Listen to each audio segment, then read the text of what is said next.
Dalam pembahasan kali ini, Intan Gadini Channel akan menyampaikan tentang kebinasaan akibat penyakit hati.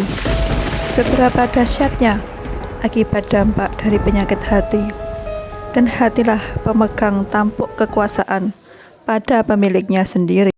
Raja dalam raga berkuasa di kerajaannya sendiri, yang menguasai diri berpulang pada rajanya, memimpin dan membimbing ke arah jalan mana, berbelok lurus atau bahkan balik jauh tertinggal di belakang. Atau hati sebagai pengendalinya. Hati yang mengendalikan kekuasaan pada pemiliknya sendiri. Karena hati bisa jadi binasa. Karena hati aman, tentram, damai, sejahtera, sejuk bagai nikmat di surga. Kebahagiaan dengan seluas samudra. Karena hati jurang kebinasaan diri, tak sadar menyadari, mengajak ke dalam kebinasaan diri sendiri. Hati yang berpenyakit akan terus berkuasa tanpa salah dan dosa.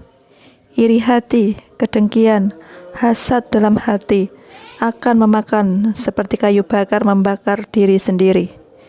Itu penyakit yang mematikan bagi pemiliknya sendiri.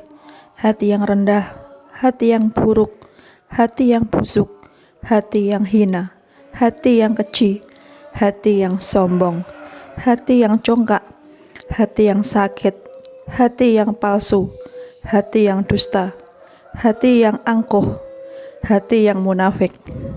Itulah hati yang berpaling dari Allah dalam kebinasaan akibat berpenyakit dan penyakit hati yang rusak, yang mengakibatkan dampak dari rusaknya hati, yang hasad dan yang hasut, rusaknya manusia lain karena penyakit hati, dan karena tajamnya lidah, menyengsarakan manusia lain karena penyakit hatinya, hasad dalam hatinya yang sakit, mengakibatkan rusaknya sistem keluhuran budi dan keimanan serta tauhid yang benar, yang lurus, rusaknya ekosistem kemanusiaan yang beradab.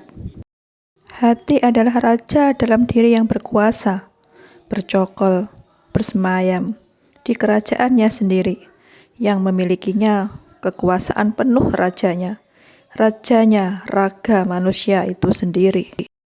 Hati yang ditolong oleh Tuhannya yang Maha Agung tak akan hancur, walau semua manusia dihimpun untuk menghancurkannya. Tuhan semesta alam akan tetap menjaganya, terjaga dari segala macam penyakit.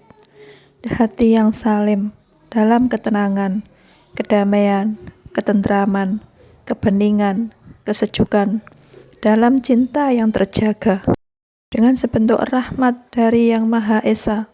Itulah orang-orang yang beriman dan yang bertakwa dan selalu dalam jalan kebenaran Tuhan. Terima kasih untuk semua yang menyimak sampai selesai, dimanapun Anda berada. Semoga berbahagia. Salam.